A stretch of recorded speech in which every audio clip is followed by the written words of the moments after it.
सिद्ध चक्र महामंडल विधान का इस अष्टानिका महापर्व फागुन मास की बड़े अच्छे धूमधाम के साथ भक्ति भाव के साथ आज विधान का समापन हो गया। विश्व शांति यज्ञ भी हो गया। देखिए, जब भी कोई अपन विशेष अनुष्ठान करते हैं, वैसे भी दैनिक पूजन आप लोग करते हो और पूजन करने के बाद फिर क्या करते हो? शांति पाठ करते हो कि नहीं करते हो? शांति पाठ करते हैं। शांति पाठ करते समय आप लोग कुछ संकल्प लेके जाते हो, अब निभाते नहीं हो, बात एक अलग है। देखिए, आप क्या संकल्प लेके जाते हो? एक नहीं, कितने संकल्प लेके जाते हो? 7। कितने संकल्प लेकर के जाते हो? पूजन में कहते हो शास्त्रों का हो पठन, लाभ सत्संगति का, सद्वित्तों का सुजस कह के, दोष ढाकू सभी का, और आगे बोलो प्यारे वचन मुख से आपका रूप ध्याओ। 6 हो गए। और अंतिम वचन क्या है? सेऊ चरण जब तक, जब लो पाओ ना मोक्ष। ये 7वां वचन है। कितने वचन करके जा रहे हो आप? सबसे पहले मेरा क्या हो? शास्त्रों का हो पठन। हे भगवान, मैं संकल्प करता हूँ कि शास्त्र में भगवान की जो वाणी है उसका मैं पठन करूँगा, चिंतन मनन करूँगा, जैसा आपका कहा हुआ है उस बात को मैं पूरा ध्यान रखूँगा। शास्त्रों का हो पठन, लाभ सत्संगति का। मुझे किसका लाभ हो? देखिए, आपको सत्संगति का भी लाभ हो गया। सत्संगति का भी, ऐसे ही साधु समागम हमें मिले, मैं उसको प्रयास करूंगा। जहाँ भी होगा मैं उस पर उनके चरणों में जाऊंगा, और नहीं है तो उनको स्मृति बनाते हुए मैं भी उस सत्संगति के लाभ लेने का प्रयास करूंगा। लाभ सत्संगति और सद्वित्तों का सुजस कह के, सद्वित्तों के यानी साधुजनों का, उनके यश को कह के कहूँगा, और दोष ढांकू सभी का। किसी के दोषों को बताऊंगा नहीं। मैं क्या करूँगा? अगर किसी के दोष होंगे भी, किसी के इस प्रकार की वृत्ति होगी, तो मैं कोशिश करूँगा दोषों को ढांकने की, ना कि उजागर। ये स्थितिकरण अंग है, उपगूहन अंग है। दोष ढाकू सभी का। और फिर बाद में कैसे वचन बोलूं? बोलूं प्यारे वचन मुख से। हे भगवान, 5वां संकल्प ले रहा हूं कि मैं अगर किसी से बोलूंगा, बात करूंगा, तो कैसे बचूंगा? प्यारे वचन, मीठे वचन। किसी को गाली नहीं देंगे हम, किसी को बुरा नहीं कहेंगे हम, है ना। आज सिद्ध चक्र महामंडल विधान यहाँ हुआ है। और देखिए, कभी भी जब हम कोई बड़ा अनुष्ठान करते हैं तो अपने अंदर की एक बुराई को कम करना चाहिए। अच्छाई ग्रहण करते हैं तो बुराई कोई ना कोई जाना चाहिए कि नहीं जाना चाहिए? अगर हमारे अंदर कोई बुराई है, कोई कमी है, तो कोई ना कोई संकल्प ले तो याद रहेगा कि अंबिका नगर में फागुन की अष्टानिका में महाराज जी के सानिध्य में विधान किया था, और हमने क्या चीज का त्याग किया था? इस चीज का त्याग किया था। इसलिए ये अनुष्ठान हमारे जीवन का एक क्या बने? एक मार्गदर्शक बने, एक नई दिशा बने। ऐसा हमारा संकल्प लेना चाहिए। कुछ ना कुछ हमें एक छोटा सा संकल्प ले, सबसे बड़ा संकल्प ले ला एक कि मैं किसी को गाली नहीं दूंगा, बोलूं प्यारे वचन हित के। गाली नहीं देना बहुत बड़ी बात है। अगर आप महाराज आ गए तो क्या करेंगे, गुस्सा आ गई तो क्या करेंगे? ये संकल्प हमारा होना चाहिए। अगर हम ऐसा संकल्प लेकर के चलते हैं तो इसलिए कभी किसी को बुरे वचन मत कहो, बन सके तो अच्छा बोलो। और अच्छा बोलोगे तो तुम्हें भी बदले में भी क्या मिलेगा? अच्छा मिलेगा। बुरे बोलोगे तो तुम्हें अच्छा कोई कहेगा? नहीं कहेगा।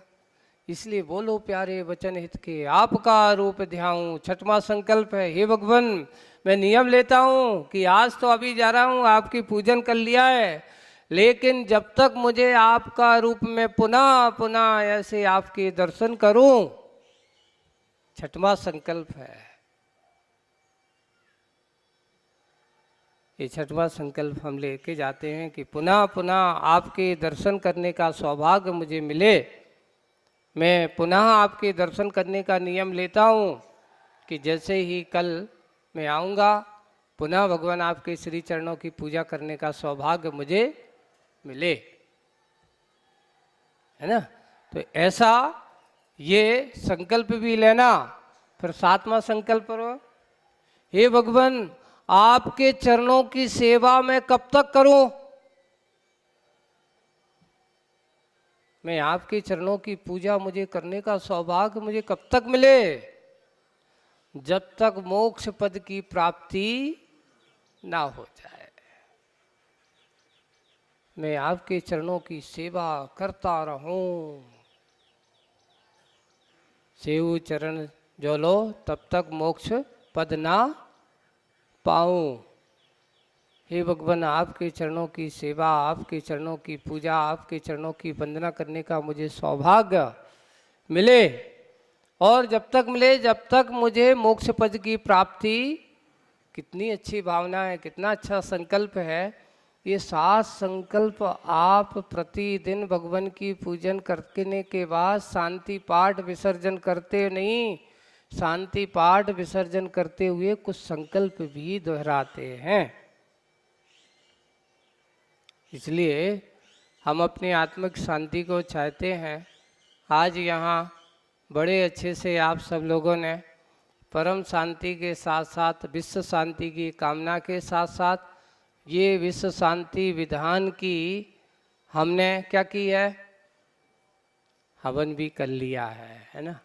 अब इसके बाद अभी प्रभावना अंग के रूप में यहाँ पर श्री जी का रथोत्सव का कार्यक्रम आप सब लोग करने वाले हो। रथोत्सव कैसे होगा? जब तक हमारे अंदर की संकल्पता और हमारे अंदर के प्रति आस्था और संयम नहीं होगा तब तक इस प्रकार का कार्य संपन्न नहीं होता। इसलिए सबसे पहले हमें प्रभावना करने के पहले अपने अंदर की भावनाओं को अच्छा करना होता है। बहुत अच्छा सबके अंदर की भावना हुई और बहुत कम समय में ये सिद्ध चक्र विधान की भूमिका बन गई और देखते ही देखते कैसा कार्यक्रम हो गया। अच्छा आनंद आया कि नहीं आया? सबको बहुत आनंद आया, है ना। अब कल आपने कह दिया था कि हमें तो भाई तुम लोगों को आनंद इसलिए नहीं आया क्योंकि हम चाहते थे कि पुरस्कार को और अच्छा आ जाए, पर आनंद तो आया, चिंता मत करो। पर उतना आनंद और आता कि अगर तुम और अच्छे से आनंद लेते। पर आज देखते हैं अच्छे से भक्ति भाव के साथ अब सब लोग ये विधान पंडित जी ने भी बहुत अच्छे से कराया है। अब शुरुआत है, हमारे सानिध्य में था, शुरू में होता है। अब आगे आएंगे, देखते जाएंगे, करते जाएंगे। हम उनसे परिचित होंगे, वे हमसे परिचित होंगे, एक दूसरे से परिचित होंगे, है ना। अब और भी सारा का सारा संयोग ऐसा बनता गया, सुविधाएं आपको होती गई, सब निमित्त एक साथ अच्छे मिल गए और निमित्त मिल जाने से ऐसा अच्छे महासंयोग का कार्य भी बहुत अच्छे से हो गया। हम सब यही भावना करते हैं कि हे भगवान, ये भव्य आत्मा है जो 7 वचन प्रतिदिन जो पूजा करने के बाद लेते हैं, ये 7 वचन 7 भावनाएं तो सबकी पढ़ी हैं, बहुत जिन जिन की पढ़ चुकी हैं, हमारी तो नहीं पढ़ी है ना, जिन जिन की पढ़ चुकी है उन 7 भावनाओं के साथ साथ ये 7 वचन भी ध्यान रखना चाहिए। पूजन करोगे तो आपको याद रहेगा। अगर आप पूजन नहीं करेंगे तो किन किन का पूजन करने का नियम, आज नियम कौन कौन ले रहा है पूजन करने का नियम? पुरुष वर्ग है, एक महिला, बाकी कोई नहीं। पूजा रोज करते लेकिन आज नए रूप से लेने वाले, हाँ 1 हो गए, चलो 2 पूजन करने वाले, और जो करते हैं वे भी उठाओ, जो करने वाले हैं वे भी उठाओ। बस अगर इतने बुंदेलखंड में हमारे होते तो एक के साथ 2-2 हाथ खड़े कर देते भी, तो अभी तक तो यहाँ सोचने वाले। अभिषेक करने का किन किन का नियम है? अकेले पुरुष वर्ग हाथ उठाओ, सिर्फ अभिषेक करते हैं, बाकी पूजन नहीं करते हैं। क्यों दिनेश? पूजन के अभिषेक, बाकी पूजन टाइम नहीं मिलता रुचि नहीं रखती। देखो सही मन की बात कह दी। लेकिन बंधुओं, श्रावक के आवश्यकों में देव पूजा पहले। अजित और दिनेश जोड़ी है, जोड़ीदार है, कल से अभिषेक तो करना ही है। भलाई एक देव सास गुरु की पूजा 10 मिनट लगते हैं, है ना, 10 मिनट और दो। पूजन करना श्रावक का परम कर्तव्य है। सुन लिया अजित भाई, दिनेश? हाँ, तो अपन बड़े जिम्मेदार। अगर आप करोगे तो आपका बेटा भी कल सोचेगा कि पापा कर रहे हैं तो मैं भी करूं। अगर आप ही भागोगे तो पिताजी जैसा करेगा वैसे ही बेटा करेगा, परंपरा तो वही आएगी। इसलिए आपको अपने आने वाले बच्चों की परंपरा अच्छी निभाना हो तो स्वयं अपने आप को परंपरा में ढालना चाहिए, है ना। और बहुत सबको अच्छे, यहाँ पर बहुत सारे लोगों का आना जाना हो रहा है और बहुत सारे लोगों का आए हैं। आज देखिए आपके सामने जो है सागर से जो हमारे बाबा जी आए हैं ना, कितने साल, 100 साल हो गई ना, 100 साल चल रही है। स्वतंत्रता संग्राम सेनानी है हमारे, उस समय के भारत की आज़ादी के समय स्वतंत्रता संग्राम सेनानी आजकल देखने को 3 प्रतिमाधारी भी हैं अभी 100 साल की उम्र में, है ना। और बहुत अच्छे समाज के कर्मठ कार्यकर्ता और अच्छे प्रतिष्ठित सागर समाज के लोगों के नाम धन्य श्रेष्ठियों में जिनका आता है, ऐसे हमारे संतोष जी के पिताजी श्रीमान नाम ताराचंद जी पंडित जी साहब के नाम से फेमस है वहाँ, ऐसे ताराचंद जी भी आज यहाँ पर हैं। और भी हमारे श्रेष्ठीगण हैं, है ना, ये सब प्रतिमाधारी हैं। आज यहाँ पे अभी आए सुबह सुबह, तो महाराज गिरनार जी की वंदना, पता चला कि आप भी यहाँ हो तो आज यहाँ दर्शन का लाभ लेने वो लोग आ चुके। इसलिए हम सब लोग देखिए कि जहाँ जहाँ भी ऐसे सज्जन इस प्रकार के होते हैं तो साधु समागम का जहाँ भी सार्थक समागम मिलता है तो वे भी सभी ऐसे संयोगों में मिलकर के अपना काम करने का सौभाग्य अर्जित करते हैं। ये आयोजन से कितने लोगों ने पुण्य का अर्जन किया है। तो आयोजकों को मात्र ये नहीं सोचना चाहिए कि हमारे निमित्त से मैंने तो भाव जगाए, यहाँ कार्यक्रमों कितने लोगों ने आराधना करके पुण्य संचय किया है। ये साथ ही साथ पुण्य के बंध का कारण होता है ना। जिन लोगों ने ऐसे किया तो इस प्रकार के कमेटी वालों को हमेशा जब भी कोई ऐसा समागम मिलता है, साधु समागम मिलता है, कितने भव्य आत्माएं अपने आत्म कल्याण कर जाती हैं। इसलिए जब भी मिले कभी पीछे नहीं हटना। अभी भावना रखी है क्या होगा महाराज जी, अभी तो 5 तारीख से लेकर के 10 दिन का समागम मिला है, आगे क्या मिलेगा देखते जाओ भाई। पहले से कुछ नहीं, भावना भाव। मैं तो कहता हूँ कि बिल्कुल अंबिका नगर में चतुर्मास होना चाहिए। बोली संत श्रोमणी आचार्य गुरुदेव श्री विद्यासागर जी महाराज की। ग्रीष्म काल होना चाहिए, बहुत अच्छे से होना चाहिए। अब बस भावना बनाते जाओ। अगर हमारी भावना फलवती होती है, जैसे कि हम लोगों ने कभी सोचा नहीं था कि हम लोग अहमदाबाद जाएंगे, कहाँ जाए, पूछ कोई भी आकर के पूछते महाराज जी कहाँ जाओगे, अहमदाबाद तो जाना है, ये तो बात है, यहाँ से बिहार करें अहमदाबाद।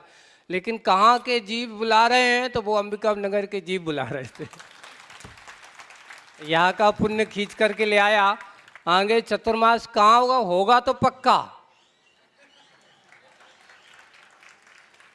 अब कहाँ होगा, किसका पुण्य बुला रहा है, अभी मुझे भी पता। हमारे गुरु महाराज कहते थे कभी भी इस बारे में ज़्यादा सोचना मत। गुरु जी का एक ही सूत्र रहता था, कभी हम सोचते हैं तो सामने वाले का पुण्य नहीं होता, तो मिलने के बावत भी उसको नहीं मिल पाता। और एक वो होते जिनके यहाँ कभी सोचा नहीं होता और उनके लिए पुण्य का ऐसा बाढ़ आती है कि सहयोग ऐसा बन जाता है। ऐसे ही हम सब अच्छे से भावना बनाएं।